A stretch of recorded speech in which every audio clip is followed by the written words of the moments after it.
During an argument, she sneered, "My ex was better in bed than you'll ever be." I didn't shout, just packed my bags and left. Weeks later, her message arrived, "I'm pregnant, and he wants nothing to do with us." I thought I was making a peace offering when I started preparing Jessica's favorite seafood risotto that Tuesday evening, carefully stirring the arborio rice while white wine simmered in the pan.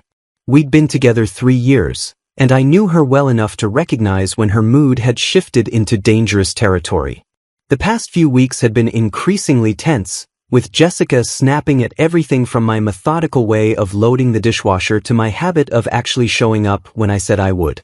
I figured a home-cooked meal might reset whatever was eating at her, maybe give us a chance to talk through whatever was wrong.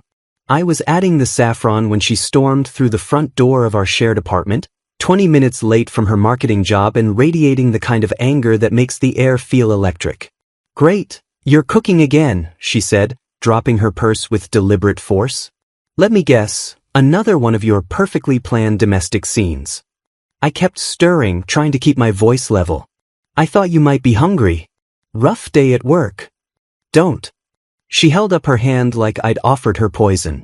"Don't do that thing where you pretend everything's normal when it's not." I turned off the burner and faced her fully. "Okay, what's not normal? What's going on, Jess?" That's when 3 years of carefully maintained composure finally cracked open.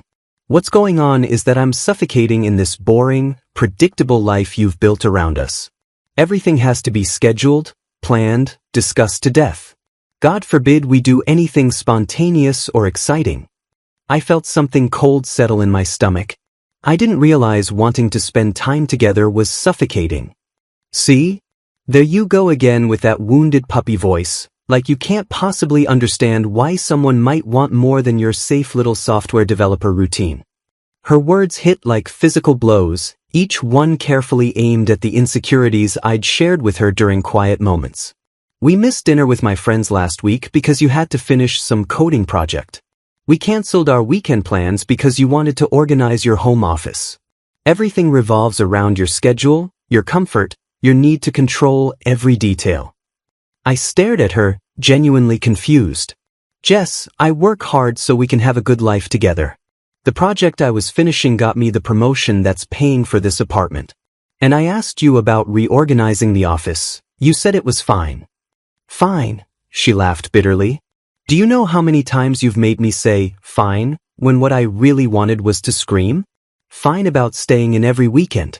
Fine about your careful budgeting and your 5-year plans and your complete inability to just live in the moment." The risotto was getting cold behind me, but I couldn't bring myself to care anymore. "If you're this unhappy, why didn't you tell me? We could have worked on it together." "Because you don't actually want to work on anything, Nathan. You want me to fit into your perfect little life plan, and when I don't, you just try harder to manage me into compliance." Her voice was rising now, years of resentment pouring out. "You think being stable and responsible makes you such a catch, but you know what it really makes you? Boring. Predictable. Safe." The word, safe, dripped with such contempt that I actually stepped back. "I thought safe was good. I thought you wanted someone reliable after what? After Dylan?" She laughed, and the sound was sharp enough to cut glass. "Oh, this is rich. You think you're some kind of upgrade because you show up on time and remember anniversaries." That's when she said it, the words that would replay in my head for months afterward. At least Dylan knew how to make me feel alive. At least he was good in bed. Better than you'll ever be. The kitchen went completely silent except for the hum of the refrigerator and the sound of my entire world reshaping itself around this new reality. 3 years of intimate moments, of whispered affirmations, of what I'd believed was genuine connection, all of it suddenly revealed as performance art. I'd thought we were building something real together, something lasting. But she'd been pretending satisfaction while comparing every touch, every kiss, every vulnerable moment to memories of someone else. "You've been faking it," I said quietly, more to myself than to her. "This whole time." Her expression shifted from fury to something that looked almost like satisfaction, like she'd been waiting years to land this particular blow. "Not all of it, but enough." She tilted her head, studying my face with clinical interest. "Poor Nathan. Did you really think your careful attention to my needs was enough to compete with real passion? With someone who actually knows how to lose control? I felt something fundamental break inside my chest, but it wasn't the explosive devastation she was clearly expecting. Instead, it was more like a circuit breaker flipping, shutting down all the emotions that might make me do something I'd regret. The man who'd spent 3 years trying to build a life with this woman was gone, replaced by someone who suddenly understood exactly how little any of it had mattered to her. I see, I said, my voice sounding strange and distant even to myself. Jessica's eyes flashed with something that might have been disappointment. I think she'd wanted me to break down, to beg, to give her the dramatic scene she was clearly craving. Instead, she was getting the same methodical calm she'd just finished mocking. That's it? That's all you have to say? I looked at the ruined risotto, at the apartment we'd decorated together, at the woman I'd been planning to propose to in a few months. The ring was still hidden in my sock drawer, purchased with careful saving and genuine hope for our future together. What would you like me to say, Jess? That I'm surprised? That I didn't know something was wrong? I shrugged. You're right. I am boring and predictable. I thought that was what you wanted when you moved in here. I thought you were tired of the drama and chaos. Maybe I was for a while. But people change, Nathan. People grow. And sometimes they realize they've settled for less than they deserve. Her words hung in the air between us like a death sentence for everything we'd built together. I nodded slowly, the full weight of her revelations settling into place. She hadn't just been unhappy with our relationship, she'd been actively comparing me to another man during our most intimate moments, finding me lacking, and apparently discussing those comparisons with friends. The woman I'd trusted with my deepest vulnerabilities had been using that knowledge as ammunition for the moment she decided to detonate our life together. I walked to our bedroom without another word, leaving Jessica standing in the kitchen with her victorious smirk and the cooling risotto that suddenly seemed like evidence of my own naivety. The mechanical precision of my movements surprised me, folding back the comforter, sitting on the edge of the bed, removing my shoes with the same methodical care she'd just finished mocking. I could hear her in the living room, probably calling someone to share her triumph, her voice carrying that animated energy she got when she'd successfully demolished something. My phone buzzed with a text from my coworker Mike about tomorrow's code review, and I found myself responding normally, discussing debugging strategies like my entire relationship hadn't just imploded 20 feet away. The strangest part was how clearly I could think despite the devastation, like my brain had shifted into some kind of emergency protocol that prioritized survival over emotion.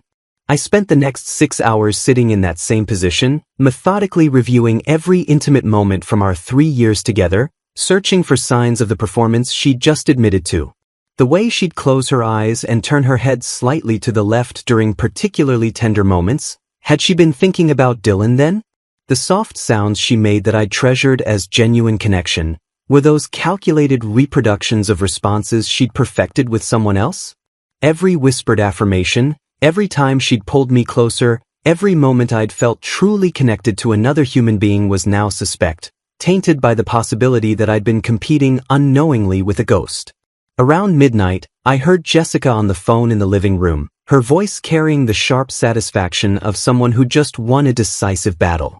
No, I finally told him the truth about Dylan, she was saying, probably to her friend Amber who'd always seemed to enjoy relationship drama. You should have seen his face. I think reality finally hit him that some of us need more than boring stability and predictable sex. She laughed, the sound carrying no trace of regret or sadness for what we'd supposedly built together. Honestly, it's probably better this way. I've been feeling trapped for months, but I didn't know how to end it without seeming like the bad guy. Her words drifted through the thin walls of our apartment, each sentence confirming that this hadn't been a moment of anger or poor judgment. It had been a calculated execution of our relationship, performed with surgical precision at the exact moment when it would cause maximum damage. She'd weaponized intimacy itself, turning the most vulnerable aspects of our connection into ammunition for her exit strategy. I found myself analyzing her technique with the same detached curiosity I might apply to debugging code, recognizing the elegant efficiency of her approach. By morning, Jessica was posting cryptic updates on social media about finally standing up for myself, and refusing to settle for less than I deserve, accompanied by quotes about toxic people and personal growth. I watched her curate her narrative in real time, transforming herself from someone who just destroyed a 3-year relationship into a brave woman breaking free from oppressive circumstances. The comment section filled with supportive responses from friends who had no idea what had actually happened, offering congratulations on her courage and strength. Meanwhile, I sat in our bedroom as dawn light filtered through curtains we'd chosen together, feeling the weight of a decision settling into place with absolute clarity. This wasn't about fighting for our relationship or trying to work through problems. Jessica had made it clear that she viewed our entire intimate life as a disappointment she'd been enduring while fantasizing about someone else. The man she'd been with for 3 years was apparently so inadequate that she'd been performing satisfaction rather than experiencing it, comparing every touch to memories of Dylan and finding me lacking in ways I could never overcome. There was no recovering from that level of fundamental rejection, no conversation that could rebuild trust once someone had weaponized the most private aspects of your relationship for psychological warfare. I waited until I heard the shower running Wednesday morning before I began what would become the most efficient breakup in history. Jessica always took 45-minute showers, a habit that had once seemed charmingly luxurious but now felt like a perfectly timed window for my escape. I moved through our apartment with surgical precision, packing only the essentials: laptop, clothes, important documents. The framed photo of my parents that Jessica had always complained made the place look too sentimental. Everything we'd bought together stayed exactly where it was: the expensive coffee maker she'd insisted we needed, the throw pillows that coordinated with her vision of sophisticated living, even the guitar I'd bought hoping to learn her favorite songs. Those items belonged to the version of myself that had believed in our future together, and that man was officially dead. I left my apartment key beside her coffee mug on the kitchen counter, next to the cold risotto that had become an accidental memorial to my own stupidity. No dramatic note explaining my feelings, no attempt to hurt her the way she'd hurt me, just a clean extraction that would leave her with exactly what she'd revealed she wanted: complete freedom from my boring, predictable presence. By noon, I was signing a lease on a furnished studio apartment across town, paying first month's rent with money I'd been saving for her engagement ring. The irony wasn't lost on me that my careful financial planning, another trait she'd mocked, was now funding my escape from her toxicity. I'd always been the type to maintain emergency funds and backup plans, habits that Jessica found neurotic but that were currently saving me from having to crash on friends' couches or move back with family. My new place was small but clean, with tall windows that filled the space with natural light and a kitchen where I could cook without triggering memories of devastating conversations. The first thing I did was change my phone number, a decision that felt both practical and symbolic. Jessica had accumulated 3 years' worth of contact information, social media connections, and shared friend networks that would give her endless opportunities to continue her psychological assault if she chose to. Rather than block her incrementally as she found new ways to reach me, I simply vanished from her digital universe entirely, like our relationship had been deleted from existence. I notified the few people who mattered: my boss, my parents, my brother Jake, and let everyone else discover my disappearance naturally. At work, my colleagues noticed an immediate change in my focus and productivity.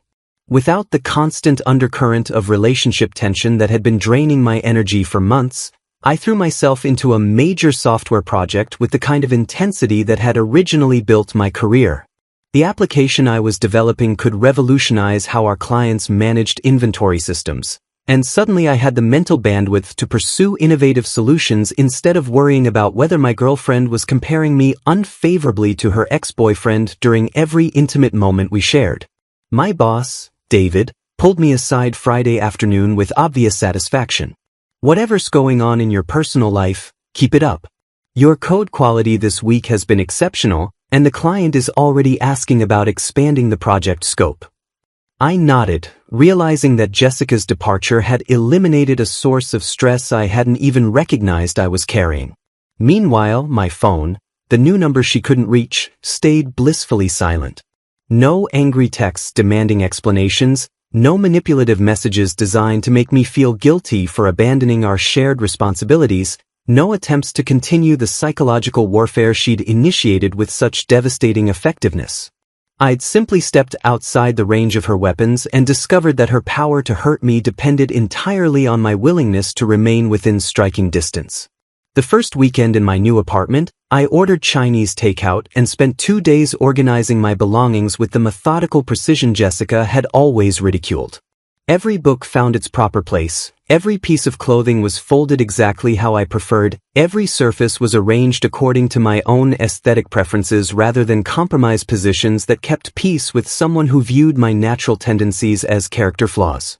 For the first time in months, my living space felt like home rather than a carefully negotiated neutral territory where my personality was constantly apologizing for existing. 6 months passed like a time-lapse video of personal reconstruction, each week bringing measurable improvements that I documented with the same analytical precision I applied to software development. I joined a rock climbing gym where the physical challenge demanded complete mental focus, leaving no bandwidth for dwelling on past betrayals or second-guessing decisions that had already proven their worth. The climbing community was refreshingly straightforward. Your skills were measured by concrete achievements rather than psychological manipulation, and trust was built through shared risk rather than emotional performance. I discovered that my methodical approach to problem-solving translated perfectly to route planning and technique refinement, traits that other climbers respected rather than mocked. Within 3 months, I was leading intermediate routes and teaching basic techniques to newcomers who appreciated my patient instruction style. I also started woodworking classes at a community center, finding unexpected satisfaction in creating furniture with my hands after spending years building digital solutions. The precision required for proper joinery appealed to the same part of my personality that Jessica had found insufferably controlling, but here it produced beautiful, functional pieces that would last decades. My instructor, retired carpenter Frank Williams, became an unlikely mentor who appreciated my attention to detail and systematic approach to learning new skills. "You've got good hands for this work," he told me while I was crafting a dining table from reclaimed oak. "Most people rush the process, but you understand that quality takes time." At work, my newfound focus had transformed me into exactly the kind of senior developer I'd always aspired to become. The inventory management system I'd been developing during my relationship crisis had evolved into a comprehensive platform that our biggest client wanted to license for their entire corporation. David promoted me to senior developer with a 28% salary increase, acknowledging that my technical leadership had become invaluable to the team's success. My new apartment reflected this professional growth. I'd moved to a modern 2-bedroom place with exposed brick walls and large windows that showcased the custom furniture I was learning to build. For the first time since college, my living space felt like an authentic expression of my personality rather than a compromise between competing visions of domestic life. I was cautiously dating Emma Rodriguez, a children's librarian I'd met at a coffee shop near the climbing gym. She possessed the kind of quiet intelligence that made conversations feel like collaborative exploration rather than competitive performance, and she seemed genuinely fascinated by my work rather than viewing it as evidence of social inadequacy. When I explained complex coding problems, she listened with the same engaged attention she brought to helping kids discover new books, asking thoughtful questions that helped me see my own work from fresh perspectives. "I love how systematic you are about everything," she told me during our 4th date, as we walked through a farmer's market where I was carefully selecting ingredients for dinner. "Most people just grab whatever looks good, but you actually think about how flavors will work together." Her appreciation for traits that Jessica had found suffocating felt like discovering that I'd been speaking the wrong language for years, and someone finally understood my native tongue. Meanwhile, mutual friends who remained connected to both Jessica and me began sharing updates about her situation with Dylan, though I found myself receiving this information with the detached curiosity of someone reading about strangers in a newspaper. Apparently, their passionate reunion had devolved into the kind of explosive drama that made their social media feeds look like performance art about relationship dysfunction. Dylan's band was struggling to book venues, which meant he was often unemployed and financially dependent on Jessica's marketing salary, creating exactly the kind of power dynamic she'd criticized in our relationship. Their arguments were becoming legendary among our old friend group, screaming matches in restaurants, public confrontations at parties, social media posts that alternated between declarations of eternal love and thinly veiled threats. It's honestly exhausting to watch, my former coworker Lisa confided during a chance encounter at a bookstore. She posts these passionate rants about how real love requires sacrifice and suffering, then Dylan responds with songs about toxic women who try to control artistic expression. It's like they're competing to see who can create more public drama. I nodded politely, but realized that their chaos felt completely irrelevant to the peaceful, productive life I'd been building. The intensity Jessica had craved was apparently available in unlimited quantities, packaged with instability, financial stress, and emotional volatility that made my boring reliability look increasingly attractive by comparison. Emma and I were planning weekend trips to art museums and botanical gardens, activities that felt enriching rather than obligatory, shared with someone who wanted to be there rather than someone who was enduring my company while fantasizing about alternatives.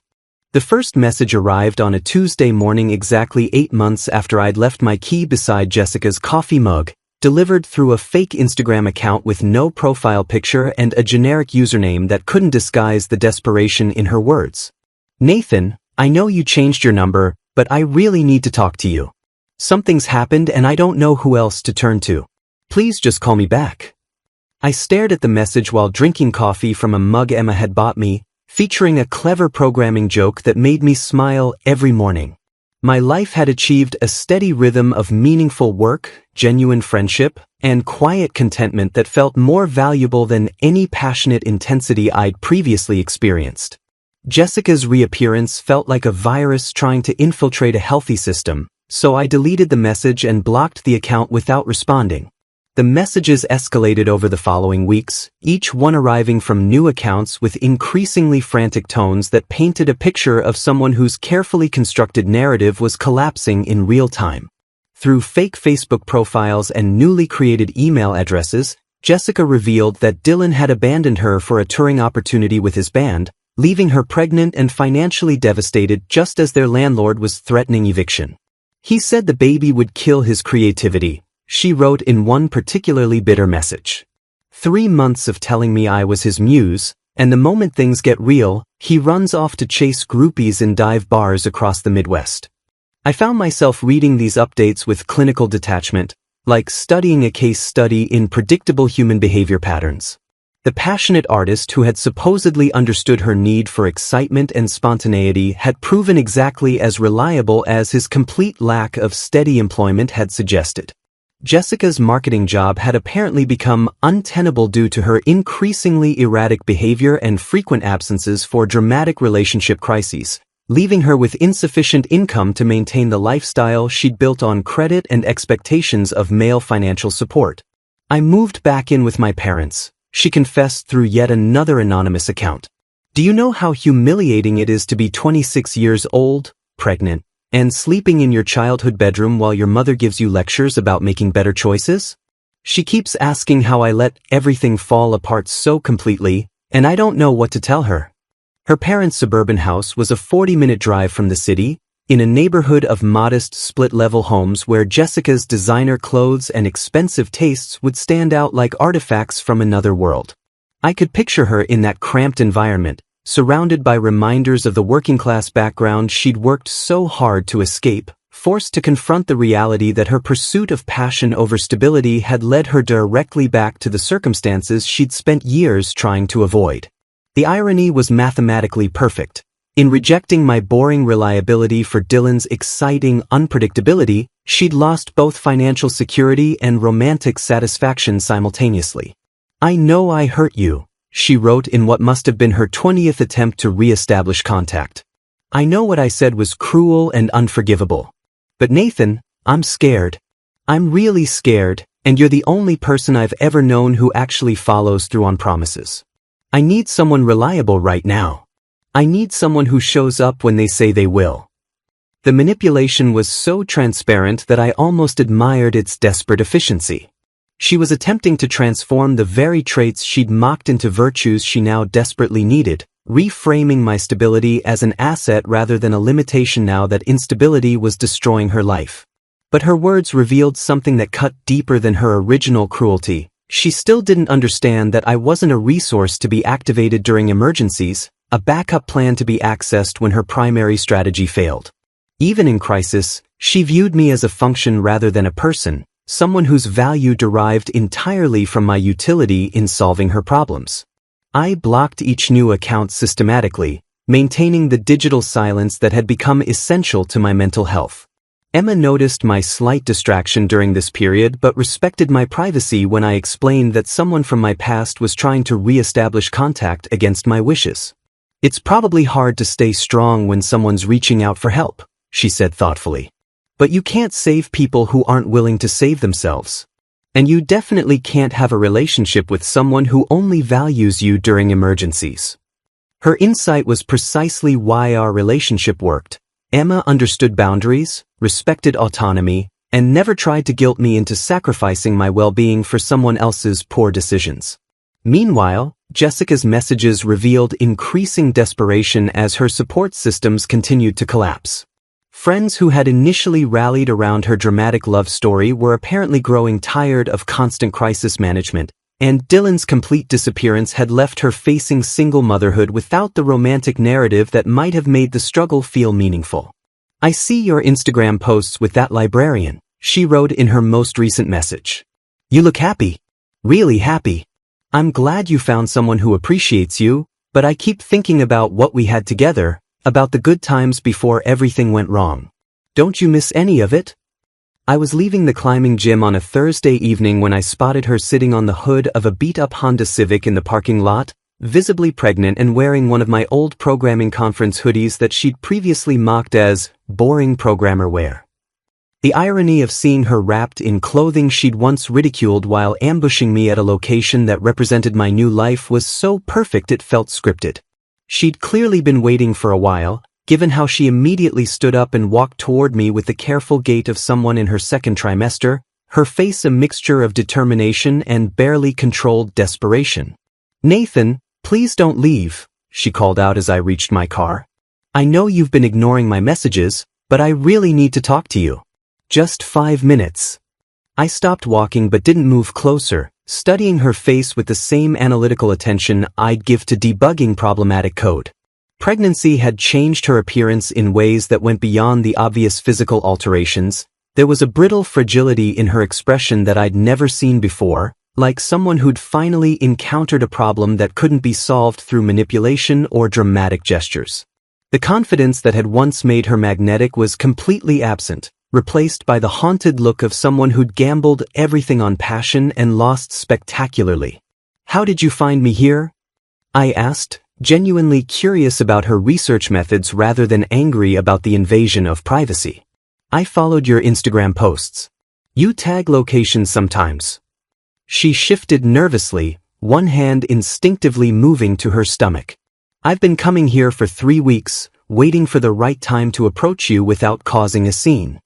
I had to admire her persistence, even as I recognized it as evidence of how completely her other options had been exhausted.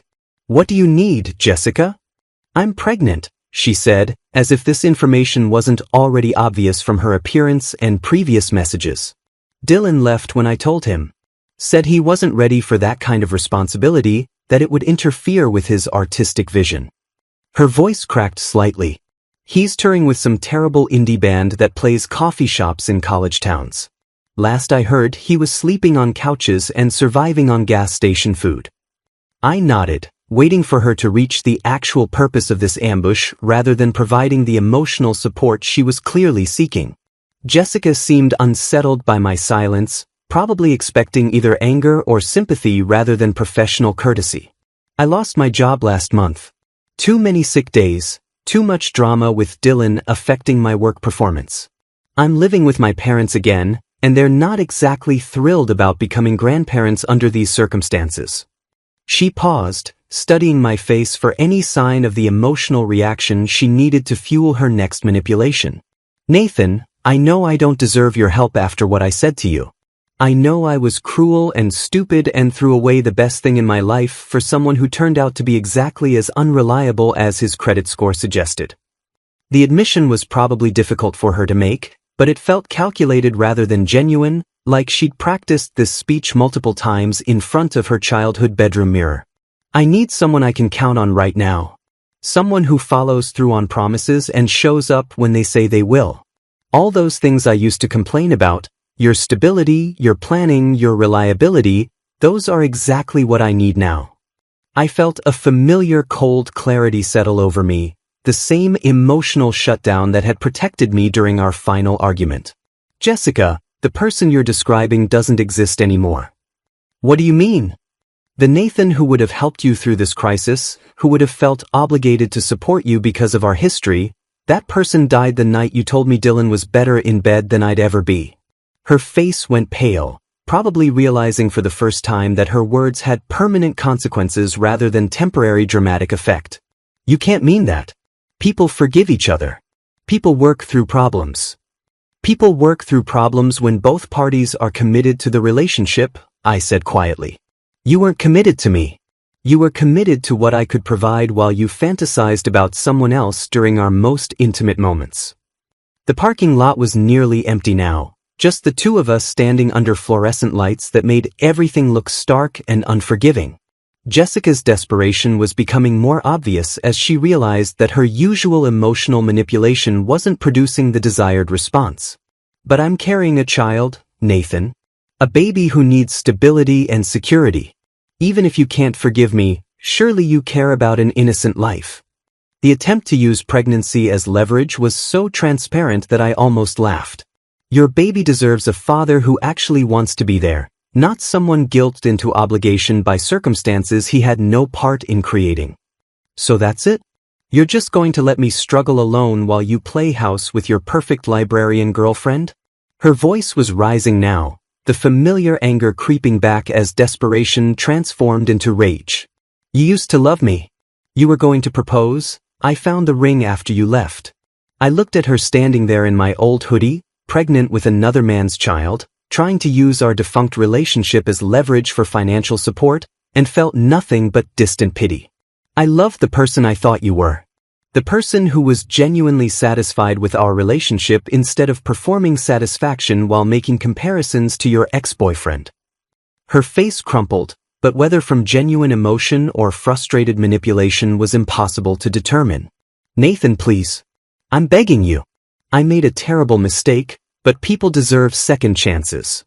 You're absolutely right, I said, walking toward my car. People do deserve second chances. But I'm not the person who's going to give you yours. As I drove away, I could see her in my rearview mirror, standing alone in the empty parking lot, probably realizing that the boring, predictable man she'd discarded was never coming back to rescue her from the consequences of choosing passion over stability. 2 years later, I was sanding the final details on a custom dining table in the workshop Emma and I had built in our garage when my brother Jake called with news that felt like receiving updates about characters from a television show I'd stopped watching long ago. Jessica had eventually found stability with a patient accountant named Robert who'd helped her raise her daughter and apparently appreciated the hard-won wisdom that comes from learning the difference between excitement and happiness the expensive way. She seems to be doing well, Jake reported, though he sounded slightly confused about why he was delivering this information. Lisa ran into her at the grocery store and said she looks healthy, seems content with her quiet life in the suburbs. I nodded while continuing to work on the table's surface, feeling the same distant goodwill I might extend toward any struggling parent who'd found their footing.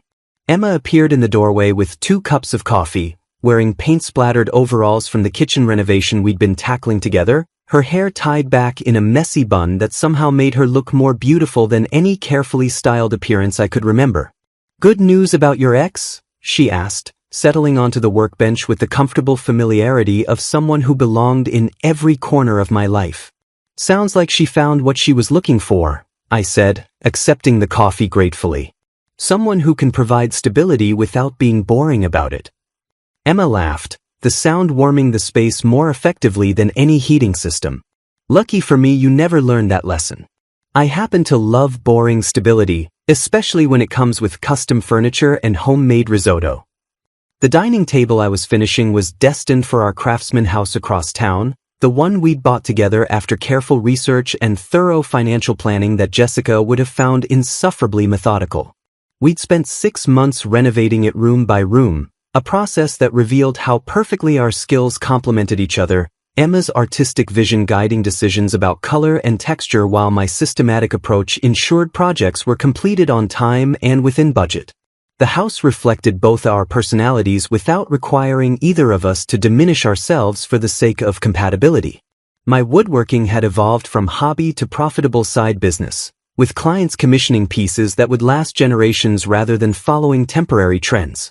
Emma's library work had expanded into literacy programs for underserved communities, projects that utilized her organizational skills and genuine passion for education. We were building something sustainable together, the kind of quiet success that doesn't photograph well for social media but provides the foundation for actual contentment. Have you ever wondered what would have happened if Jessica hadn't said what she did that night? Emma asked, tracing patterns in the wood grain with her finger. If she'd kept pretending satisfaction instead of revealing the comparison she was making? I considered the question while applying stain to the table's surface, watching the wood's natural beauty emerge under careful treatment. We probably would have gotten married, had a miserable few years while she continued fantasizing about Dylan, then divorced messily when she eventually found the courage to pursue what she thought she really wanted. So her cruelty was actually a gift? Her honesty was a gift, I corrected. The cruelty was just her delivery method. But yes, in the long run, finding out who she really was saved us both years of wasted time. The evening light was fading as I put away my tools, but the workshop felt warm and productive, filled with evidence of skills I'd developed during the reconstruction period that had seemed so devastating at the time. Emma and I walked back to the house hand in hand, past the garden she'd planted with vegetables that would actually feed us rather than merely look impressive on social media. Inside, I started preparing dinner while she graded papers at the kitchen table we'd refinished together, our comfortable silence punctuated by occasional observations about her students' progress or my latest commission. This was the boring, predictable domestic life Jessica had found so suffocating, but shared with someone who viewed planning and reliability as expressions of love rather than evidence of inadequacy.